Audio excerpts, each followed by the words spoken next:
Good morning, fellow punchers. The clock on the wall is 22 minutes past 7 on Friday morning.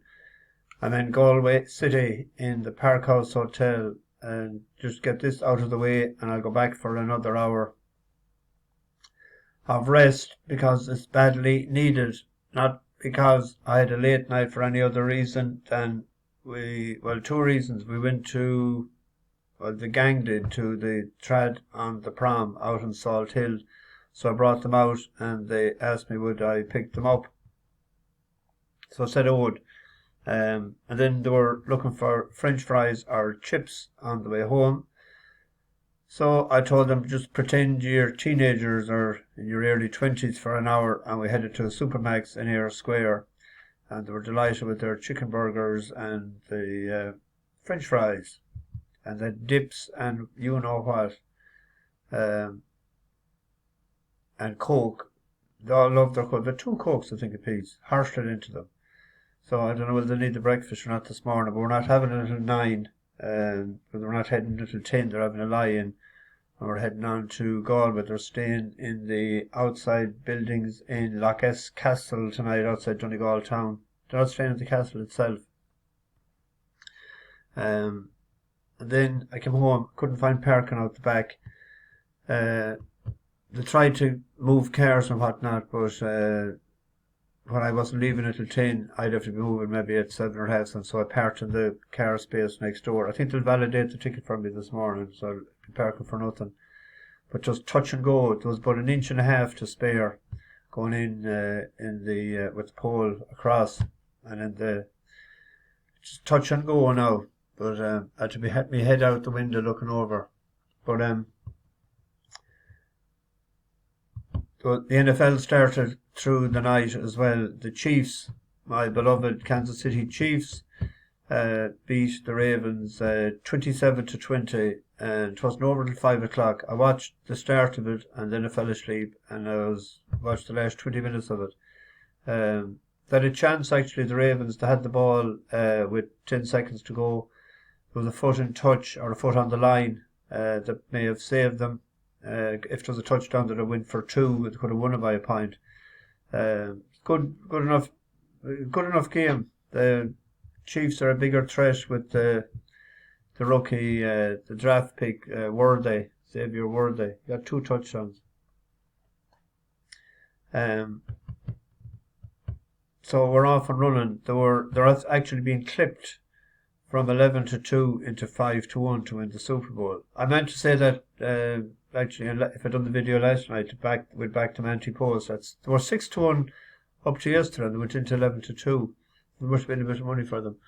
They're 5-1 with Green Bookie, and they're slightly more. They're just less. They're halfway between 5-1 and 11-2 with 365 and a couple more. I didn't check the red bookies, and there's no point checking the blue bookies because they're always less than everybody else.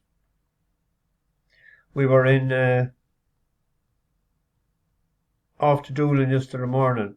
The reason we went from Doolin is because they didn't mind the car journey because they wanted them might get seasick. But halfway down or 3/4 of it down, I said, "Do you have any water or do you want to get fruit or anything for your journey?" So they said, "Might get water." So I said, "There's a shop there near Doolin." I always call into him. I can't remember his first name. So at the top of the road, when you're heading towards the cliffs, you turn right down towards Doolin. The shop is on your left. There's a petrol station there as well. He's great strawberries. You're not buying the strawberries now because the punnet of strawberries went up 150 from 5 to 650, so he wouldn't buy them. He didn't want to get the name of selling dear strawberries. So they bought both, but we're about 2 kilometres away, and the guy that's sitting in the front, who they reckon might be getting seasick, he just said to me, "How far more to the shop?" I said, "About 2 kilometres. And he says, "Good, because I'm getting sick." the corkscrew hill, and I wasn't going that awfully fast. The corkscrew hill tightened the dung in him, and he vomited the breakfast up. So the stew, I think, on the island, they were in Inishmore, so I had to hang around then all day. I slept for an hour at one point. In Fitzpatrick's car park. So I seen the first race yesterday. Patrick Millman He could have pushed it on a bit faster up with the pace, but look at the horse that won, Halifon. We backed that each way the last time at 11 or 12 to 1, and he came and nailed us yesterday. And I see Just Call Me Pete won as well, and we backed that a couple of times. And there was another one that won yesterday that we backed. But we gave them a couple of chances. I knew there was a race in Halifon. He was fierce well handicapped after his race in Epsom. But anyway, I'm waffling on a bit. George Couch or Couch won't be too happy with me. He doesn't like waffle, only for the waffles for his breakfast. Toasted waffles, George likes. I'll have to toast mine. 2 win bets and an each way selection for today. I don't know what the ground is like at Haydock. I read somewhere last night they were expecting rain, and I read somewhere else it was supposed to be drying out. The nap of the day goes into 4:45 in Ascot, soft ground, and a trip of a mile should suit the Simon Crisford train Awaal. Done as a good turn before, and it placed for us in the Lincoln. We're back to it a couple of times before. It was 3 to 1 last night. It's 5 to 2, and 9 to 4 for a lot of them. But Betfred, as you can see there, is 7 to 4, but they're very skimpy. It had a better run than appears when it was 7th, the last time of 20, beat 5 lengths. But he's better on if you look at there when it won, well, to second in the Lincoln to migration, and we backed at that day on heavy ground, and it won on heavy ground here in Redcar. Good to soft, that was 7 furlongs. Third, that was 7 furlongs. I'd forgive that race there because he was drawn the wrong side. Buick has a decent enough record for when he's riding for the Crisfords. 21 rides, 5 wins, and 3 places. 23, nearly 24% win strike rate there, so that's decent enough.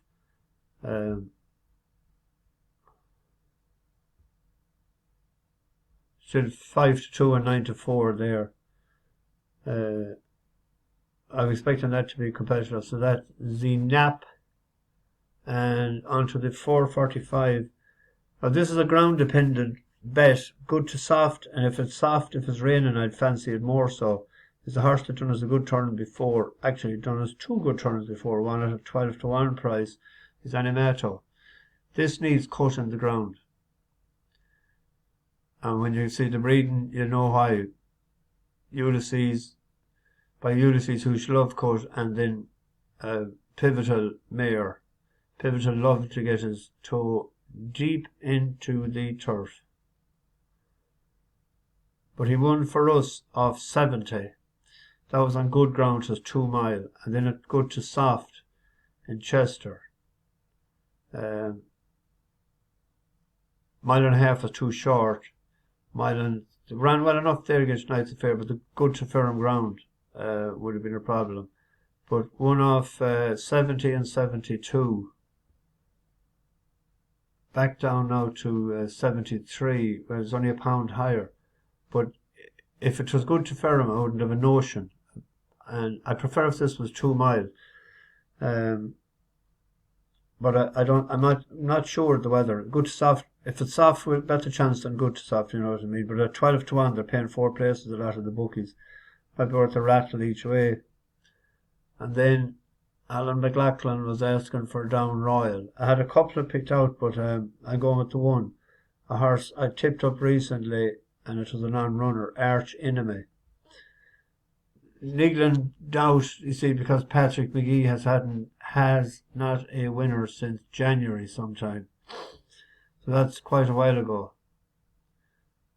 But he has to get off the call list at some time. And if you look, he's rated 67 now.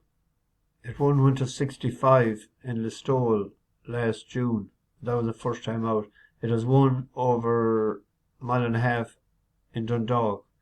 So a mile 2.5 should be okay, and the goodish ground should be okay. Actually, the last race he ran was the 9 furlong race, just second to Wildham. He had a good run there in Galway, behind Hidden Land. And if you look at the favourite is Explorer's Way. Pat Kennedy, the last winner he had actually, or Pat Merton, the last winner he had was this particular horse, Explorer's Way. But that was third in Leopardstown as well, so our horse was second in Leopardstown. He only came down £2 actually for that. I was surprised to read that last night. He went up 4 and came down 2. But the video, I showed the video the last year. The whole internet isn't hectic this here, and this, I mentioned it to one of the lads, and they just said that at times that it's they have to give it an injection. So I don't know how to give it the injection. I think you have to do it from the office. What's happening there? I will check the prices.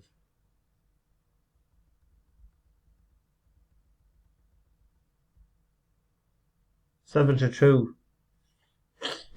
I suppose you could do worse maybe than having a little reverse forecast arch enemy and Explorer's Way. There is the staying race, the Ulster Cesarovich, 2 miles 2.5. I'll see how the ground is there later. I might put up something. That's not at 6:05. I might put up something on in the description later in the day. When we see, is there any non-runners? There was one I was tempted to have a look at, but he ran yesterday. It was rain. I tipped it up a couple of times before in Galway and it didn't run.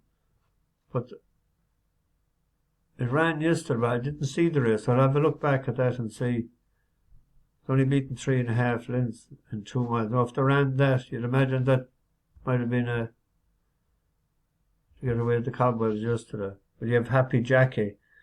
That's well handicapped, but it's a 10-year-old. Well handicapped to say because of its rating over fences and hurdles. Like 140 over hurdles. That should be like 100 on the flat, and it's 75, so that's sort of well in. You'd imagine that should be a better horse than Rain, wouldn't you? Barnacullia, that we're back. That ran disappointing for us in Galway. Waffling on a bit again now, George. Sorry. You can put on the kettle there if you're getting bored.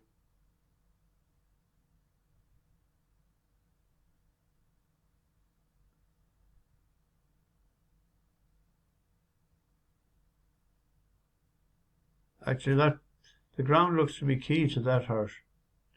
Good to yield in there behind Walking Glass. Walking on Glass.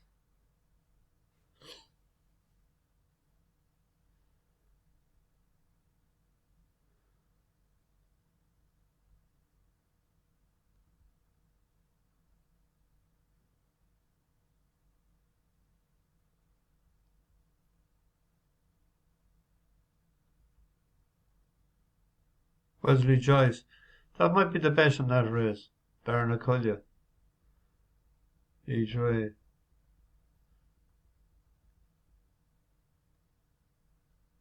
What price is that? Jeez, that's a big price. Jeez, it's 11 to 1 with one bookie. Might do that, will I? Barnacullia. Please be ground dependent. It'll stay. That Belgo Prince is heartbreaking, isn't it? There's always Colin Keane up today. Handbrake will be off. Anyway, I'll get this into the oven. I might get an hour's kip. Although I won't be tired until dinner time. But they want to be in Loch's Castle by about 3 o'clock. We're stopping off in Knock and maybe in and what do you call it, Colony into that castle. I must show them. The functioning castle, as they would call it. Can't think of the name of it. Bash the bookies, over and out.